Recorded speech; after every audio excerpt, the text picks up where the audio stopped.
Give me just a second. I'm running behind a little bit this evening. Oh, my. Okay.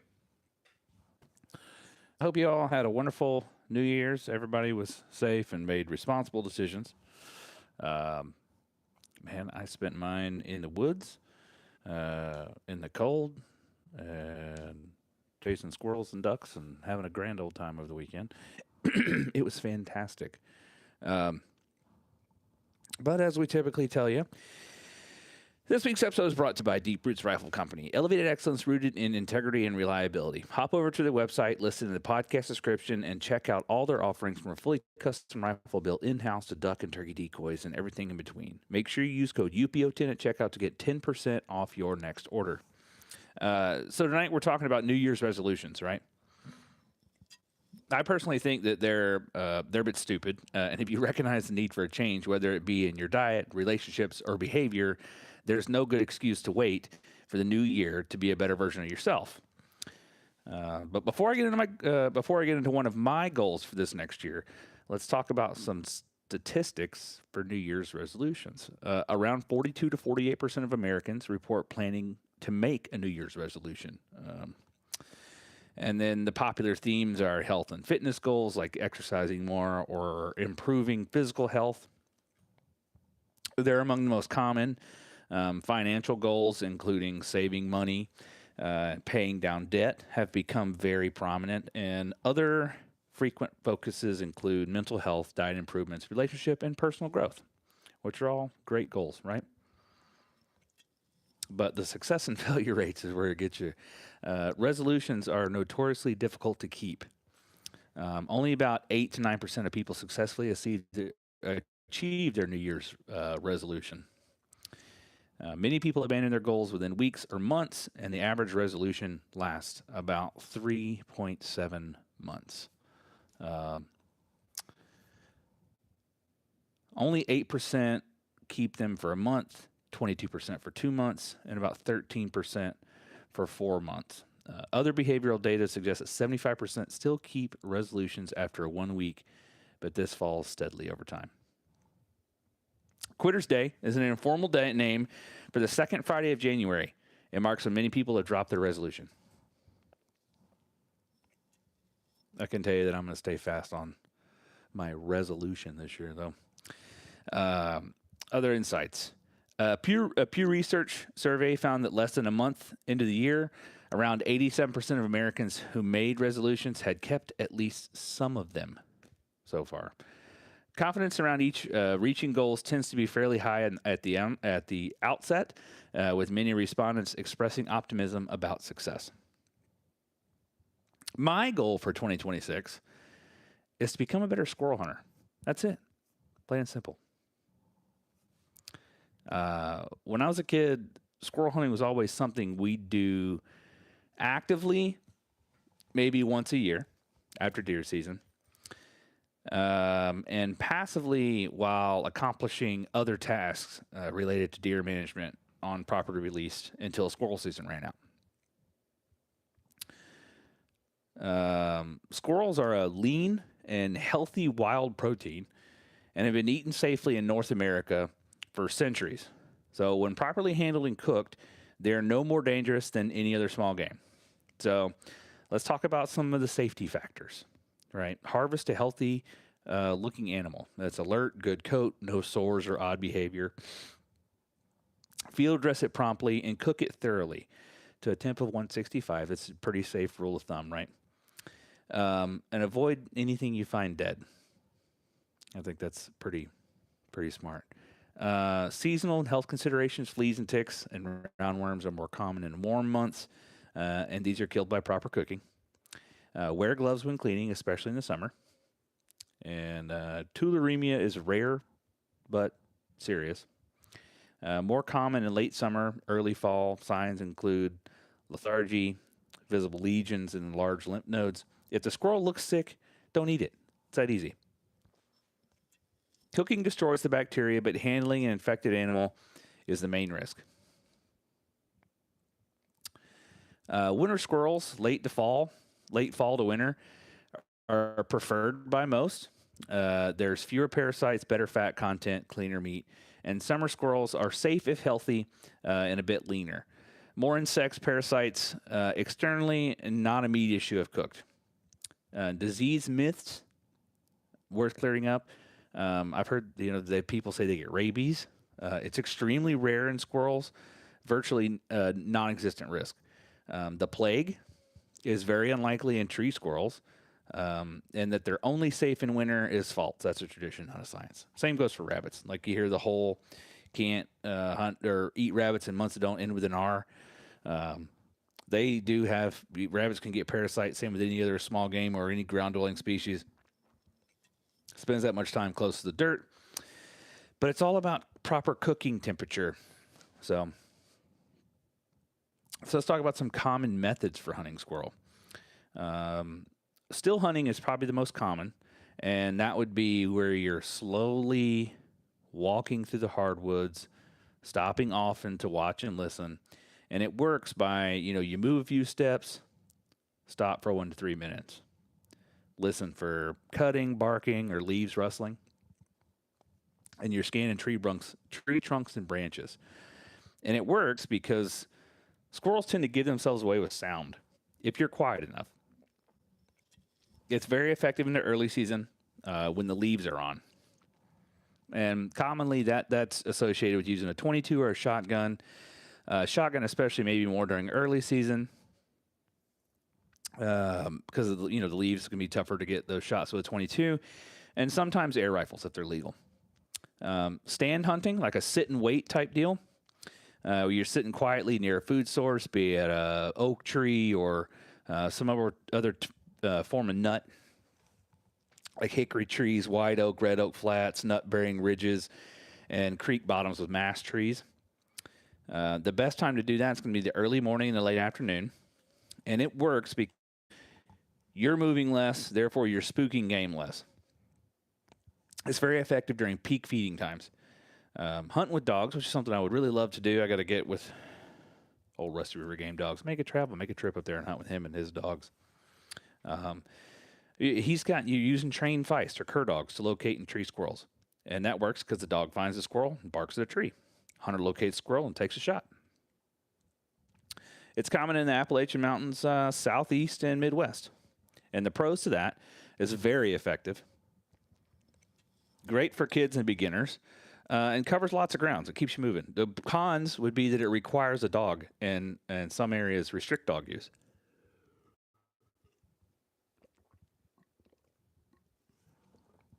I started on the still hunting method.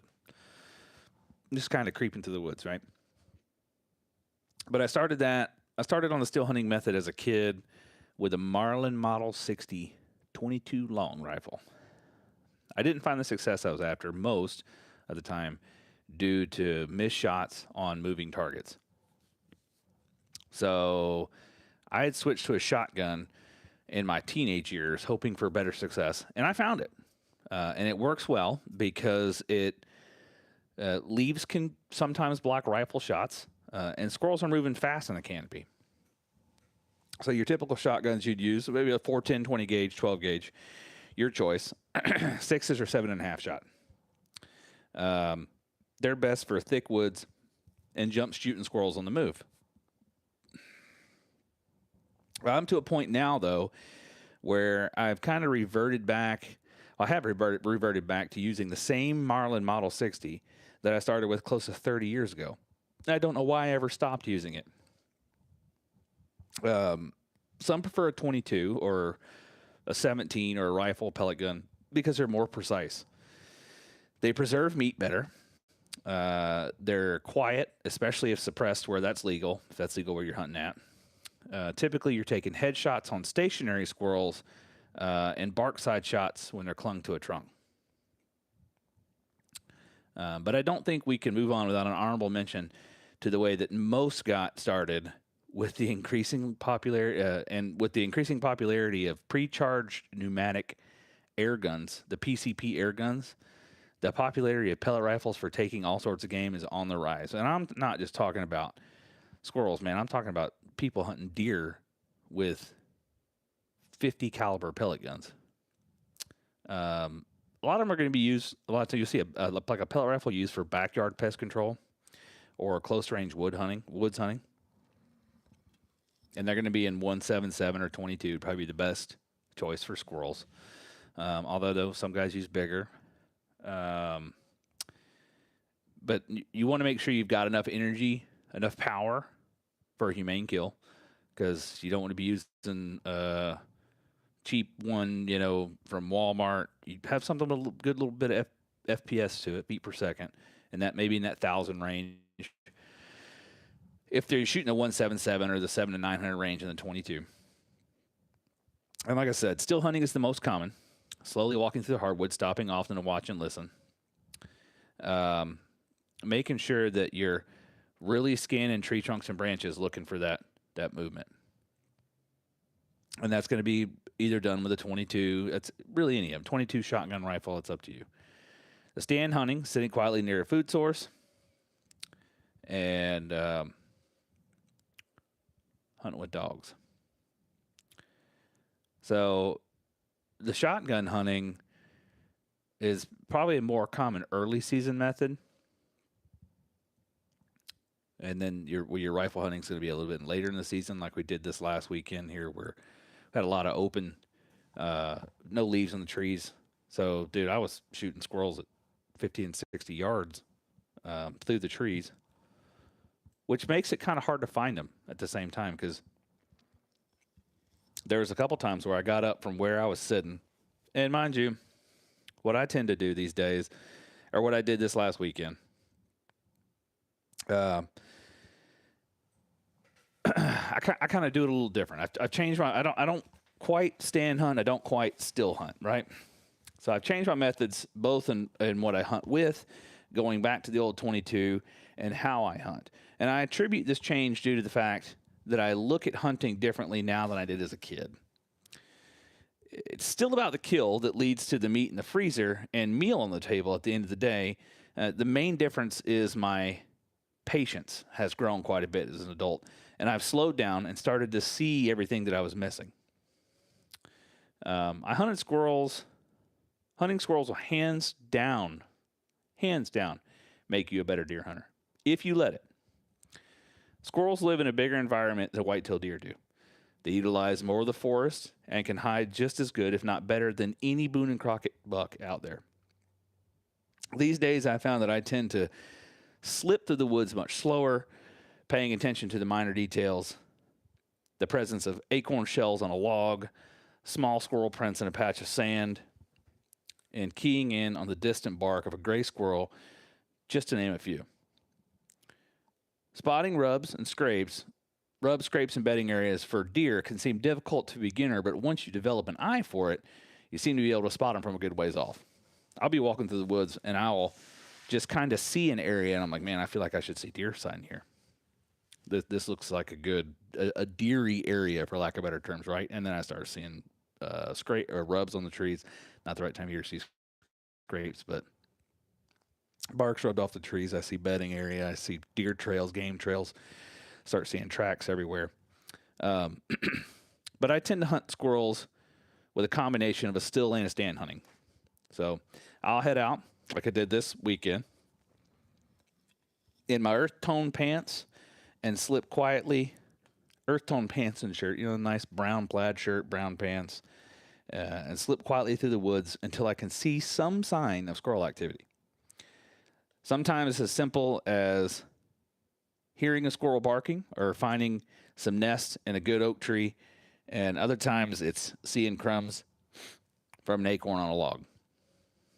When I feel like I've found a good location, I'll find a good tree to rest against, whether that means just leaning there or completely sitting my butt down on the ground, and I begin glassing the canopy with my binoculars, looking for the subtle twitch of a hiding squirrel or an out-of-place lump on a limb. Make note, take aim, and claim my trophy. When people think about becoming a better deer hunter, they might think trail cameras, food plots, scent control, or the latest piece of gear. What they don't think about is squirrel hunting. But here's the truth. Long before trail cams, before rangefinders, before tree saddles and cellular cameras, the best deer hunters in this country learned the woods by chasing squirrels. Squirrel hunting isn't a step below deer hunting. It's the foundation of it. So we're going to explain how hunting one of the smallest, most overlooked game animals can dramatically improve your success on whitetails, and why skipping this step leaves a lot of modern hunters handicapped without even realizing it.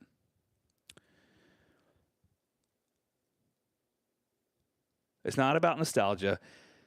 It's about a skills transfer. The woods don't change, only how much attention we pay to them do.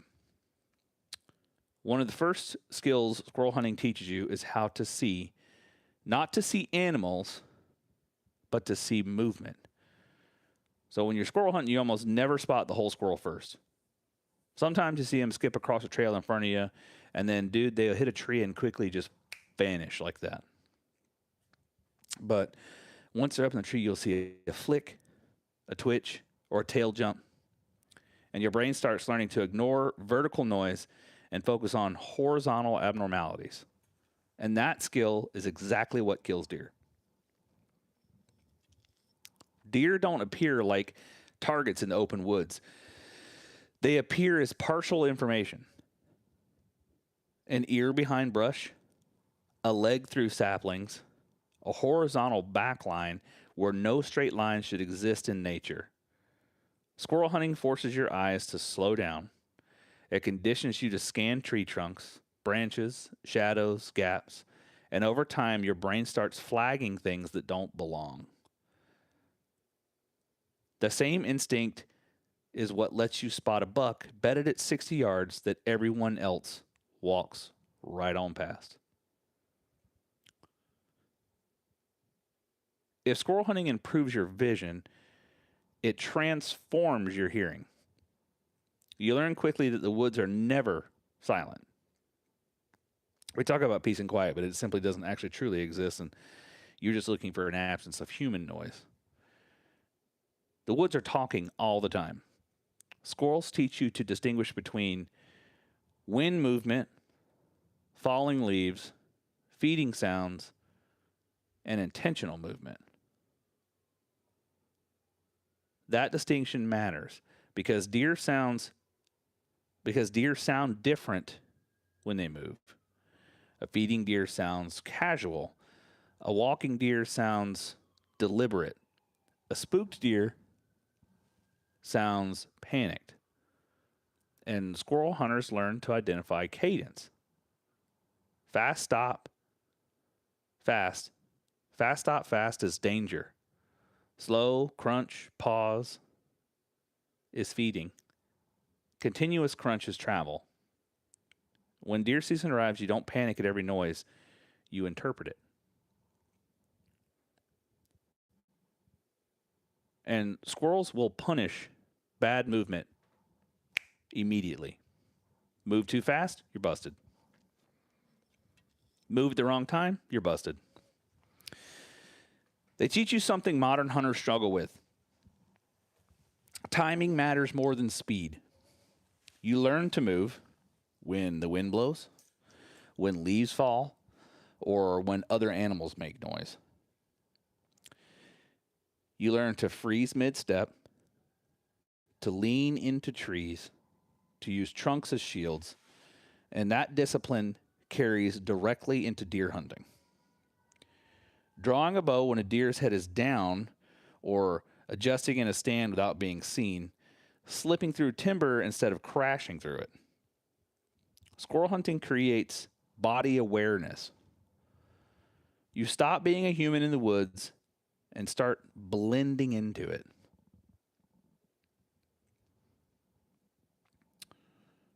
Squirrel hunting forces you to deal with the woods as they are, not as you wish they were. Hot days, windy days, damp mornings, crunchy afternoons. You learn quickly. Wind direction changes how animals move. Wind strength changes when you can move. Weather determines activity windows. This creates a habit, checking wind constantly, not just for scent, but for tree movement, sound cover, and visual disruption. That awareness becomes second nature by deer season. Squirrel hunters become accidental experts in food sources. This is another big thing I want to learn. Learn better. You learn which oaks matter and when. You learn the difference between white oak drops, red oak leftovers, and hickory cycles. Here's the secret. This is a big one. This is why I tell everybody to come out and squirrel hunt. Wherever the squirrels are feeding heavily, deer are paying attention. Early season deer movement often mirrors squirrel movement. Same ridges, same flats, same mass trees. Squirrel hunting teaches you how animals use terrain before deer season opens. Squirrel hunting builds patience without pressure. Because, buddy, let me tell you what, you're going to miss shots, you're going to spook animals, and you're going to sit longer than you planned. But here's the difference. You get another chance tomorrow, and the next day, and the day after that, and that repetition hardens you mentally. You stop rushing. You stop forcing opportunities. And when deer season arrives, you're already comfortable waiting.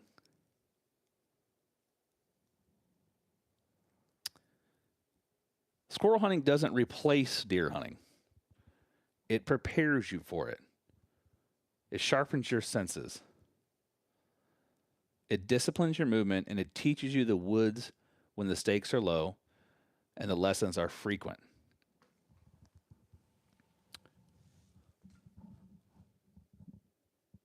You begin to get out there and you see, I especially like squirrel hunting in the late season. And I tell this to a lot of new guys who want to get into deer hunting. You need to be out there as soon as deer season's over, and you need to be squirrel hunting. Squirrel hunting is going to get you out. It's going to get you to cover a lot of ground because inevitably it's easy to kind of want to stick to a fire break, right? But what will happen when you're squirrel hunting is you'll walk down the fire break and you'll see sign. And then 20 or 30 yards off the side of the fire break, you'll see a squirrel. You'll catch it jumping from one tree to another. You'll see it go up in a tree, and then it'll disappear. So you kind of think to yourself, man, if I could just get a better angle. So you'll wander 30 yards off the fire break.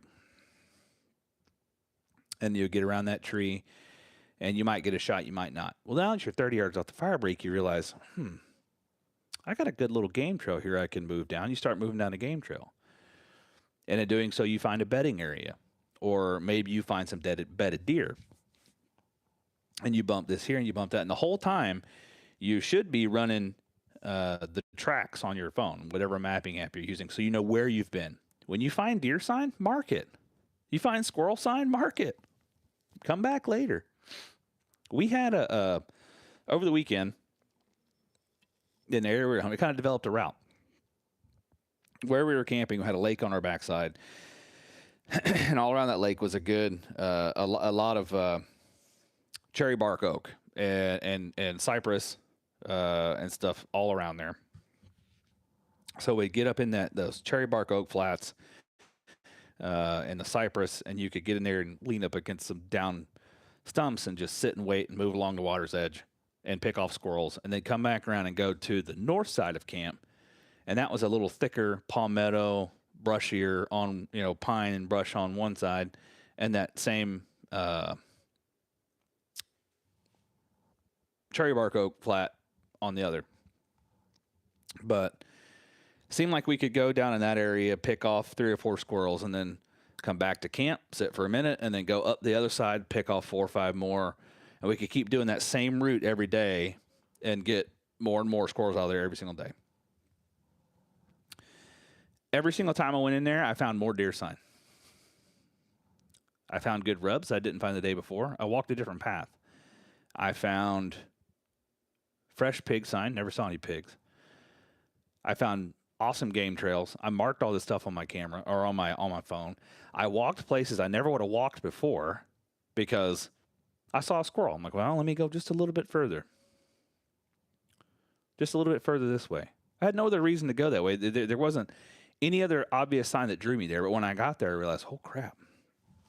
That's a pretty good spot. I need to mark this for next deer season. So squirrel season, squirrels can push you just that little bit further into the woods so you can find more deer sign. If you can consistently kill squirrels in open hardwoods, you already have most of the skills required to kill a deer. Hands down. The woods haven't changed. The animals haven't changed.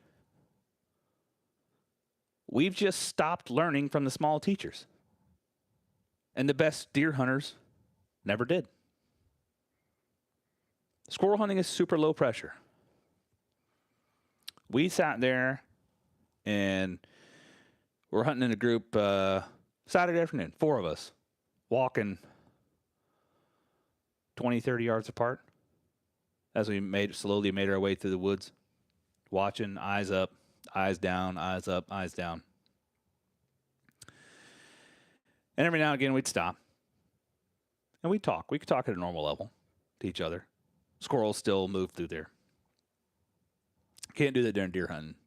And if you got people who understand how to deer hunt, that's why I tell people, you want me to teach you how to deer hunt? Come squirrel hunt with me, because we can go out deer hunting, or we can go out squirrel hunting together, and I can show you the deer sign. We can talk about this back and forth, the level like I'm talking to you guys right now, and there's no pressure. If we bump a deer, okay. We're not coming back to deer hunt. We're just walking through the woods. And we might get a few squirrels. I got some great recipes. Other things I want to do, I want to get better about my cooking game in the woods, which if you guys follow our social media, we were cooking up some wild meals this weekend on the open flame. You saw my first batch of biscuits in the Dutch oven, and they turned out amazing. And I was like, dude, I know what I'm doing. That's perfect. I got these biscuits. The second set of biscuits reinforced the fact that I still got a lot to learn. I know what I did wrong, though. I know what I did wrong. I didn't get enough coals on top of the Dutch oven, so my heat was uneven. So my biscuits cooked faster on the bottom than they did on the top. So you had this biscuit layer where the top was like a great biscuit. It's like eating a biscuit on top of a cracker. The bottoms are a bit tough. And the thing with squirrels is, it's the same as hunting deer. The best time is going to be the early morning, the late afternoon, and overcast days are going to keep them moving a little longer. That's all there is to it. Get out and get after it. Enjoy small game season. Don't skip over it. Squirrels are one of the most nutrient-dense wild game you can find out there. And they're a lot of fun. Take a 22, take a shotgun, take whatever you're comfortable with. I like the 22 because it slows me down. I don't get to fire off shot after shot after shot at moving game. I need to stop. I need to wait, and I need to. With a 22, you have to wait for the right shot opportunity to present itself. You don't just get to try and force a shot. So take a 22. Learn a little more patience. Get some longer range shots. Or take a shotgun if you want to. Doesn't really matter. What matters is you get out there, you learn more about the woods, and you let the squirrels teach you how to be a better woodsman. So for 2026, be a better squirrel hunter. Because if you're a better squirrel hunter, you'll be a better deer hunter. And on that note, we'll catch you guys next week.